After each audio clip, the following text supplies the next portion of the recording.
Brilliance Audio presents The Misremembered Man by Christina McKenna, performed by Gary Furlong. Jamie McClune rose from his bed, hotly dazed and stiff with undiagnosed lumbago. Jamie was not an elegant sight first thing of a morning, most especially after a night of drink and embittered sleeplessness. A night in which he'd tossed and wept and brought the name of Jesus down and cursed his mother, in fact all women in general, nuns in particular, and wished a plague on all children under 10.5 months, this being the age at which his mother had abandoned him in a Curly's discount shopping bag on the stone steps of the St. Agnes Little Sisters of Charity convent in the city of Derry, one cold November morning in 1934.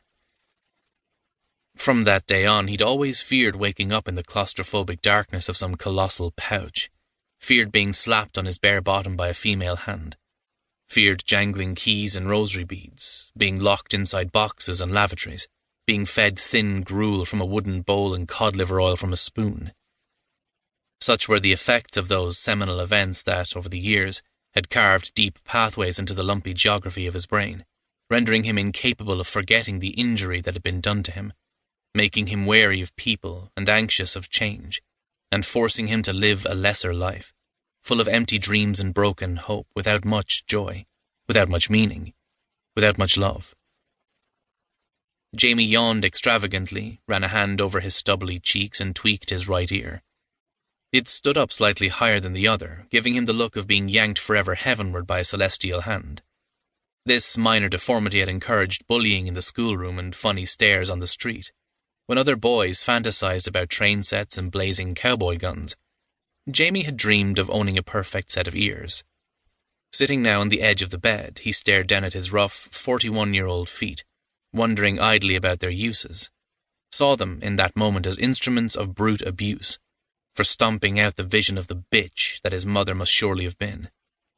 Jamie was not a violent man, but on this particular morning, perhaps because his hangover seemed more severe than usual, he sat for longer, simply looking down, taking pleasure in the fanciful vengeance that was his, while outside the birds chirped, the rooster crowed, the dog barked, the cows roared to be fed, and the day broke, sending a blush of hazy sunshine through the window. The clock in the hall struck 7, jerking him free of the reverie. He rose carefully and proceeded to dress himself. First, the red plaid shirt. Next, his army surplus trousers, zipped and buttoned over his expanding stomach, and needlessly secured by a set of brown suspenders, which he hoisted and snapped into place with a satisfied grunt.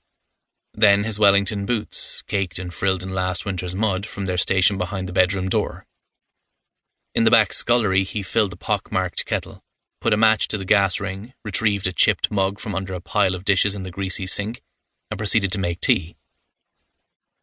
He moved about the cramped quarters with exaggerated caution, as if balancing a 100-weight sack of coal on his head, as if delicate antennae protruded from every part of his body, sensitive to the touch, as if he were made of breakable stuff that needed careful tending, and he were a man treading a tightrope made of twisted, shattered glass. Jamie McClune's limestone cottage in the townland of Dunty Butt was a 2-up, 2-down structure, which he'd inherited from his adoptive aunt and uncle, Alice and Mick. It had changed little in its 105-year history. No woman had lasted long enough under its broken roof to clean and polish its roughness. No man of a sensitive nature had ever entered it without catching his breath. Father Brannigan, the parish priest on his monthly mission to collect his stipend, would often falter on the threshold, flourish a handkerchief and make a show of blowing his nose noisily, so as not to cause offence. "It's the bronchitis, Jimmy. Never leaves me so it doesn't. The little cross I have to bear." Jamie poured the tea with a quivering hand and carried the mug in his aching carcass to his armchair by the banked hearth fire.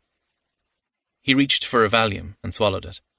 The medication was his defence against too much reality, too much reflection on the past.